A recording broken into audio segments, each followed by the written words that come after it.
नमस्कार दोस्तों, स्वागत है आप सभी का हमारे YouTube चैनल एजुकेशन गुरु में। मैं आप सभी का अपने एजुकेशन गुरु YouTube चैनल में हार्दिक स्वागत करता हूं। आज मैं आपको यूरोप में राष्ट्रवाद का उदय से संबंधित महत्वपूर्ण बिंदुओं पर चर्चा करूंगा। इसमें मैं आपको बताऊंगा कैसे यूरोप में राष्ट्रवाद का उदय हुआ। ठीक है मित्रों, अभी हम आपको लघु उत्तरीय प्रश्नों पर चर्चा करें जो कि कक्षा 10 के बोर्ड एग्जाम के लिए बहुत ही महत्वपूर्ण हैं और जो विद्यार्थी टीजीटी की तैयारी करते हैं उनके लिए भी यह बहुत ही महत्वपूर्ण प्रश्न है जिनको वह विस्तार पूर्वक पढ़ सकते हैं। पहला क्वेश्चन है हमारा, निरंकुशवाद की परिभाषा या निरंकुशवाद को परिभाषित कीजिए। निरंकुशवाद को परिभाषित कीजिए। तो इसमें उत्तर है हमारा, ऐसी शासन व्यवस्था जिसकी सत्ता पर किसी प्रकार कोई अंकुश नहीं होता, यानी कि ऐसी शासन व्यवस्था जिसकी सत्ता पर किसी प्रकार का अंकुश नहीं होता। ये अत्यंत केंद्रीयकृत सैन्य बल पर आधारित और दमनकारी सरकारें होती हैं। निरंकुशवाद की सरकारें कहलाती हैं, जैसे उत्तर कोरिया का तानाशाह किम जोंग उन, यह एक निरंकुशवादी शासक है। अगला क्वेश्चन हमारा, कल्पना आदर्श से क्या तात्पर्य है? एक नंबर के बहुत ही महत्वपूर्ण बिंदु है कल्पना आदर्श से क्या तात्पर्य है? एक ऐसे समाज की कल्पना जो जितनी आदर्श, यानी कि एक ऐसे समाज की कल्पना जो इतना आदर्श है कि उसका साकार होना लगभग असंभव होता है, कल्पना आदर्श कहलाता है। अगला क्वेश्चन है, सन 1789 में फ्रांसीसी क्रांति के पश्चात फ्रांस में दो अलग बदलाव आए, उनका वर्णन करो। या 1889 में फ्रांसीसी क्रांति के पश्चात फ्रांस में दो बदलावों का वर्णन करो। ठीक है दोस्तों, तो इसमें क्या हुआ? पहला तो प्रभुत्वता राजतंत्र से निकलकर फ्रांसीसी नागरिकों में आ गई। पहला क्वेश्चन क्या है? फ्रांस की जो प्रभुत्वता यानी कि शासन सत्ता थी वह राजतंत्र से निकलकर नागरिकों के हाथ में आ गई। दूसरा क्या है? दूसरा, लोगों द्वारा राष्ट्र का गठन और वे इसकी नीतियां तय करने लगे, यानी कि लोगों द्वारा राष्ट्र का गठन और वे इनकी नीतियां तय करने लगे। बहुत ही महत्वपूर्ण बिंदुओं पर चर्चा हो रही है। आप लोगों से अनुरोध है, जो भी हमारे YouTube चैनल पर नए हैं तो प्लीज हमारे YouTube चैनल को सब्सक्राइब कर लें और साथ में बेल आइकन को भी प्रेस कर दें, जिससे कि अगली वीडियो का नोटिफिकेशन आपके पास सबसे पहले पहुंचे। और अपने दोस्तों को भी शेयर करें, वो भी इसको पढ़कर परीक्षा में महत्वपूर्ण अंक प्राप्त कर सकें। अगला क्वेश्चन बहुत ही महत्वपूर्ण क्वेश्चन, औद्योगिकरण के फलस्वरूप यूरोप में कौन से नए सामाजिक समूह अस्तित्व में आए? तो औद्योगिकरण के पश्चात यूरोप में सामाजिक समूह अस्तित्व में आए, श्रमिक वर्ग के लोग और मध्यम वर्ग जो उद्योगपति इत्यादि, यानी कि औद्योगिकरण के फलस्वरूप यूरोप में श्रमिक वर्ग के लोग और मध्यम वर्ग के उद्योगपति इत्यादि अस्तित्व में आए। अगला क्वेश्चन है, उदारवाद का अर्थ बताइए। कई बार बहुत ही बोर्ड एग्जाम में पूछा जाने वाला क्वेश्चन है छात्रों, इसको ध्यानपूर्वक, मोस्ट इंपोर्टेंट क्वेश्चन है। उदारवाद का अर्थ बताइए। उदारवाद का अर्थ, उदारवाद यानी मध्य वर्गों के लिए उदारवाद का मतलब था व्यक्ति के लिए आजादी और कानून के समक्ष बराबरी, यानी कि व्यक्ति के लिए आजादी और कानून के समक्ष बराबरी भी उदारवाद का अर्थ कहलाता है। अगला क्वेश्चन है बहुत ही महत्वपूर्ण क्वेश्चन, 19वीं शताब्दी में उदारवाद की आर्थिक क्षेत्र में प्रमुख मांग क्या थी? 19वीं शताब्दी में उदारवाद की आर्थिक क्षेत्र में प्रमुख मांग क्या थी? तो इसमें क्वेश्चन है हमारा, उदारवाद बाजारों की मुक्ति और चीजों तथा पूंजी के आवागमन पर राज्य द्वारा लगाए गए नियंत्रणों को खत्म करने के पक्ष में था। बहुत ही महत्वपूर्ण क्वेश्चन है। क्या था? उदारवाद था वह बाजारों की मुक्ति और चीजों पर पूंजी के आवागमन पर राज्य द्वारा लगाए गए नियंत्रणों को खत्म करने के पक्ष में था। अगला क्वेश्चन है, दोस्तों आप लोगों से अनुरोध है, जो भी हमारे YouTube चैनल पर नए हैं तो प्लीज़ हमारे YouTube चैनल को सब्सक्राइब कर लें, जिससे मुझे खुशी प्राप्त होगी और साथ ही साथ में अपने मित्रों को भी शेयर कर दें, जिससे उनको भी हमारे YouTube चैनल के माध्यम से दी जाने वाली शिक्षा या महत्वपूर्ण बिंदुओं पर जो हम चर्चा कर रहे हैं उनका इसके बारे में उन्हें पता चले और वो भी प्रतियोगी परीक्षा में अच्छे परिणामों के साथ पास हो सके। अगला क्वेश्चन है बहुत ही महत्वपूर्ण क्वेश्चन, शुल्क संघ का प्रमुख कार्य लिखो। यानी कि शुल्क संघ के प्रमुख निम्नलिखित कार्य हैं। शुल्क संघ के निम्नलिखित कार्य हैं।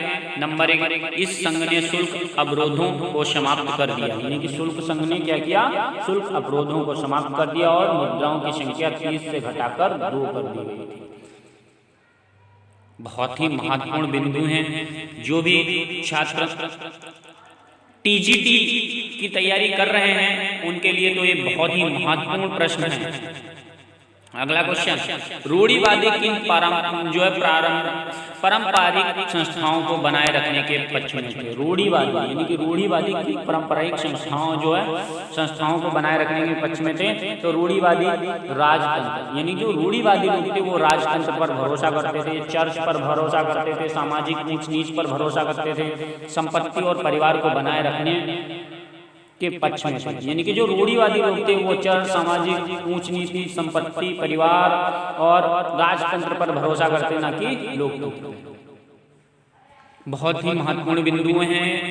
ठीक, अगला क्वेश्चन है हमारा, कुलीन वर्ग यूरोप महाद्वीप का सबसे प्रभुत्वशाली वर्ग क्यों था? कुलीन वर्ग यूरोप महाद्वीप का सबसे प्रभुत्वशाली वर्ग क्यों था? यानी कि कुलीन वर्ग जो था यूरोप का सबसे प्रभुत्वशाली वर्ग क्यों था? बहुत ही महत्वपूर्ण प्रश्न है, इसलिए हम इसको आपको बताना चाहेंगे। कुलीन वर्ग यूरोप का सबसे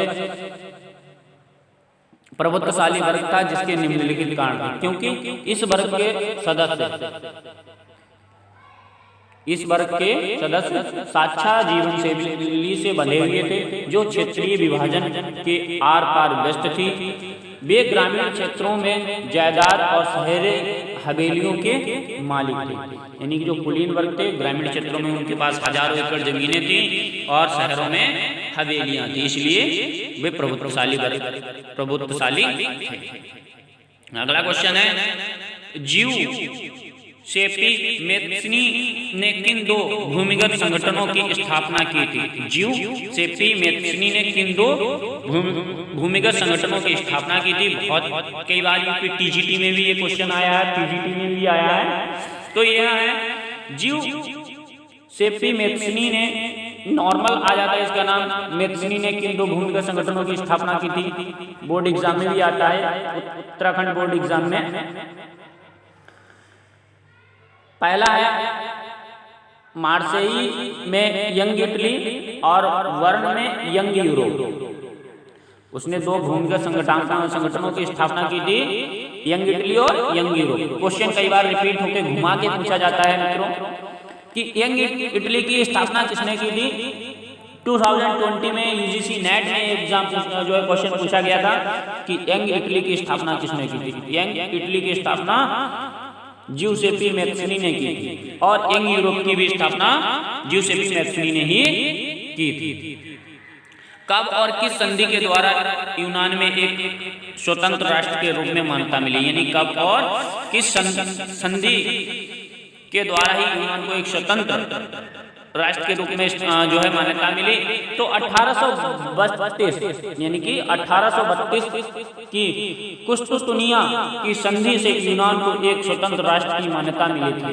कुस्तुतुनिया 1832 की कुस्तुतुनिया की संधि ने यूनान को एक स्वतंत्र राष्ट्र की मान्यता दी थी। कई बार घुमा के भी क्वेश्चन पूछ दिया जाता है कि 1832 की संधि से किसको स्वतंत्र राष्ट्र की स्थापना जो है मान्यता मिली थी?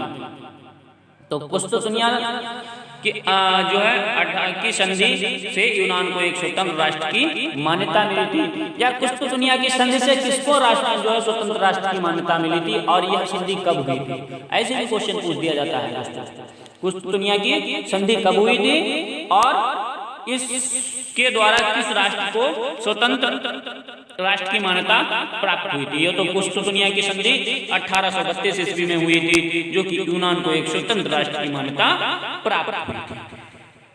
अगला क्वेश्चन है रूमनीवाद।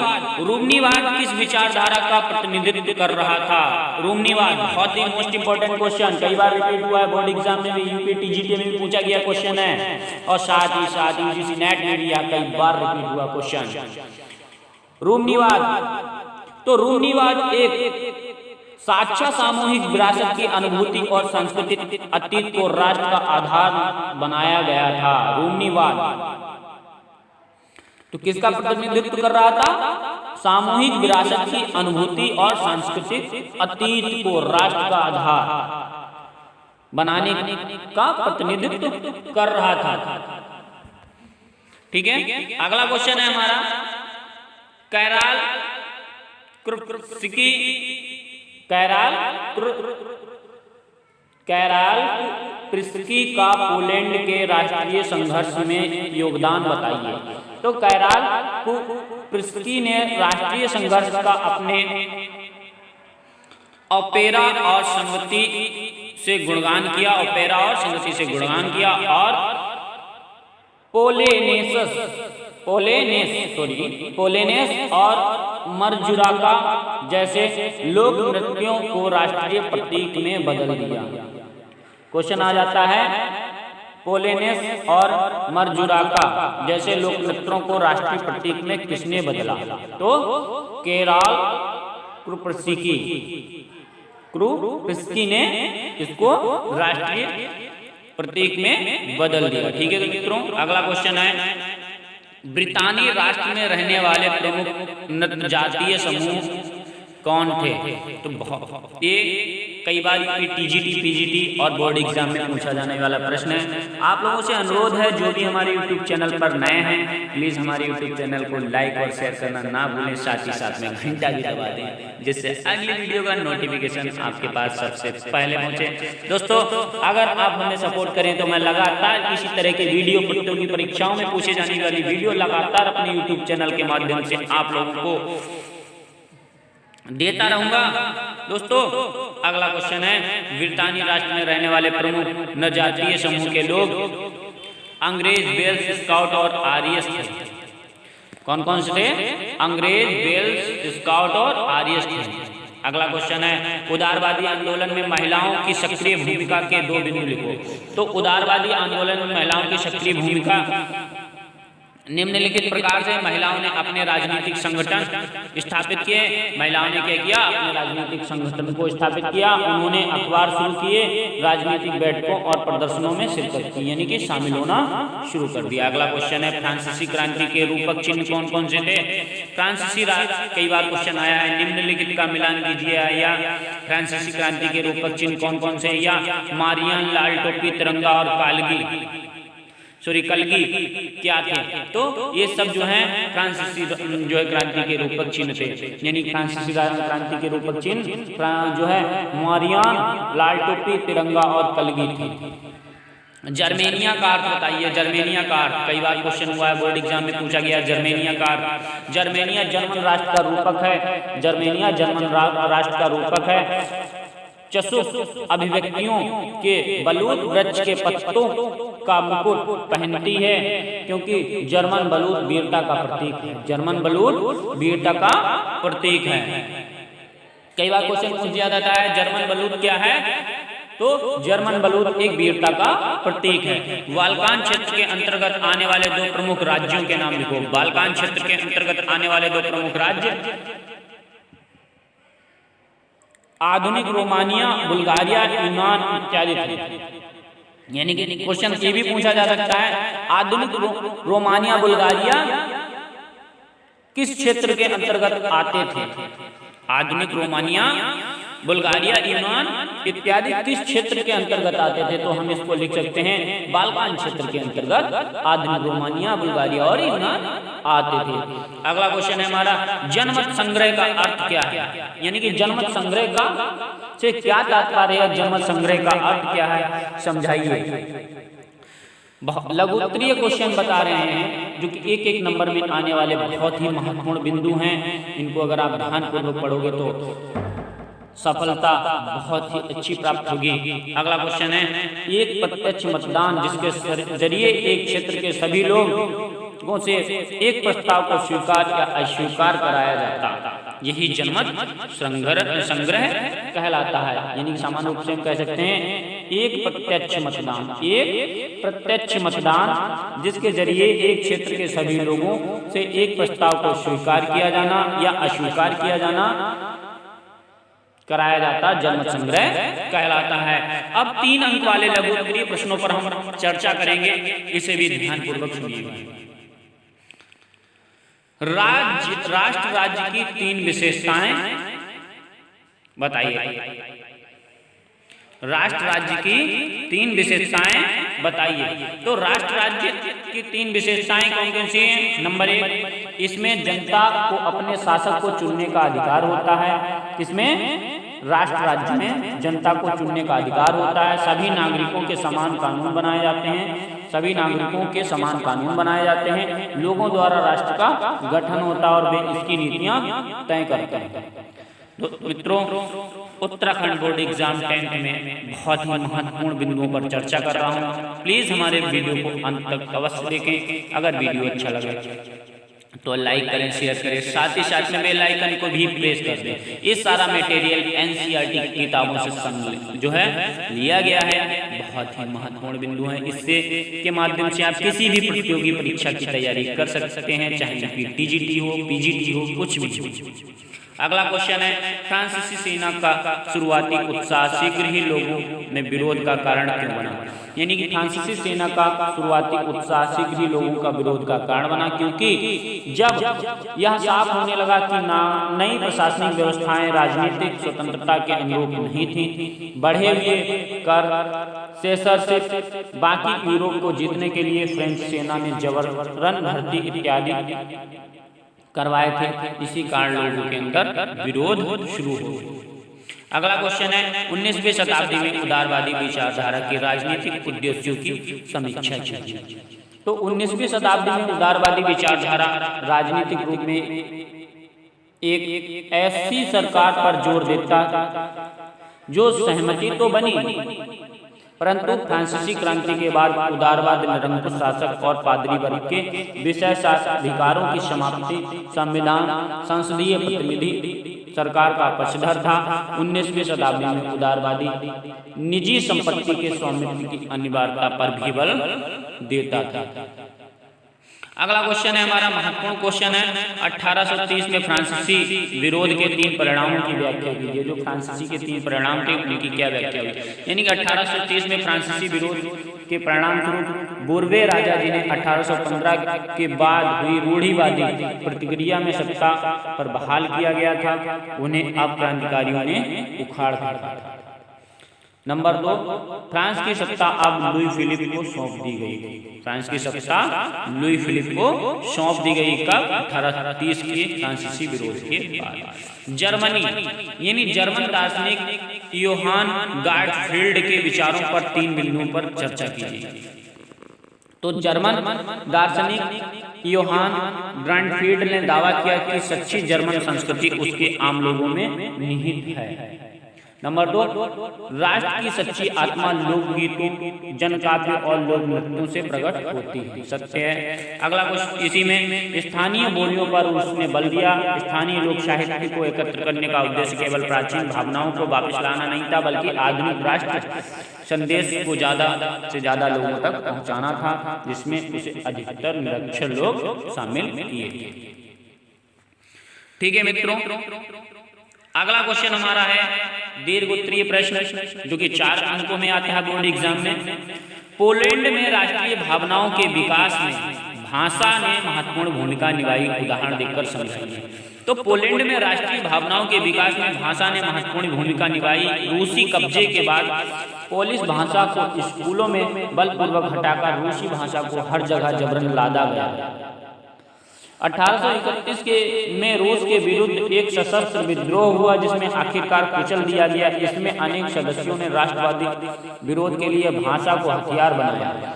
चर्च में आयोजनों और संपूर्ण धार्मिक शिक्षा पोलिस का की बड़ी संख्या में पादरियों और बिशपों को जेल में डाल दिया गया। इस तरह पोलिश भाषा रूसी प्रभुत्व के विरुद्ध संघर्ष के प्रतीक के रूप में देखी जाने लगी। अगला क्वेश्चन है, फ्रैंकफर्ट संसद में जर्मन राष्ट्र निर्माण में योगदान।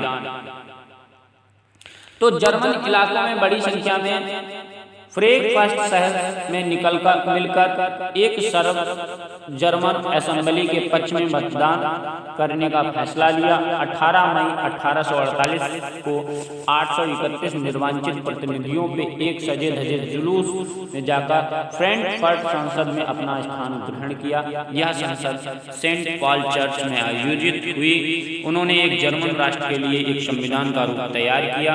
संविधानवाद की राष्ट्रीय मांग को राष्ट्रीय एकीकरण की मांग से जोड़ दिया गया। उन्होंने बढ़ते जन संतोष का फायदा उठाया और एक राष्ट्र राज्य के निर्माण की मांगों को आगे बढ़ाया। इस तरह फ्रैंकफर्ट संसद के जर्मन राष्ट्र निर्माण में महत्वपूर्ण योगदान दिया। कई बार क्वेश्चन लघु उत्तरी अति लघु उत्तरी में पूछ दिया जाता है, बहुविकल्पी में पूछ दिया जाता है। फ्रैंकफर्ट संसद ने क्या योगदान दिया? तो जर्मन राष्ट्र निर्माण में योगदान दिया। दोस्तों, इस तरीके से मैं लगातार वीडियो लेकर आता रहूंगा। प्लीज हमारे यूट्यूब चैनल को लाइक और शेयर अवश्य कर दें, साथ ही साथ में बेल आइकन को भी दबा दें। ये हमारा अंतिम क्वेश्चन है। 1871 के बाद बाल्कान क्षेत्र में यूरोप में गंभीर राष्ट्रवादी तनाव का कारण बना। कथन के संदर्भ में 3 टर्म दीजिए। 1871 के बाल्कान क्षेत्र में यूरोप गंभीर राष्ट्रवादी तनाव का कारण इसलिए बन गया क्योंकि बाल्कान क्षेत्र में यूरोप के अनेक देश अपना प्रभुत्व बढ़ाना चाहते थे, इसलिए उन्होंने समस्या को और उलझनपूर्ण बना दिया। बाल्कान क्षेत्र में एक के बाद एक उनके अधीन यूरोपीय राष्ट्रीयताएं उनके चुंगल से बाहर निकलने लगी और स्वतंत्रता की मांग करने लगी। बाल्कान लोगों ने आज़ादी व राजनीतिक अधिकारों के अपने दावे को राष्ट्रीयता का आधार दिया और इतिहास का इस्तेमाल यह साबित करने के लिए कि वे कभी स्वतंत्र थे, किंतु विदेशी शक्तियों ने उन्हें अपने अधीन में कर लिया। दोस्तों, अगर हमारी यह वीडियो आपको अच्छी लगे लाइक करें, शेयर करें, साथ ही साथ बेल आइकन को भी दबा दें। मैं अपने YouTube चैनल एजुकेशन गुरु के माध्यम से आपके लिए लगातार ऐसी वीडियो लाता रहूंगा। धन्यवाद।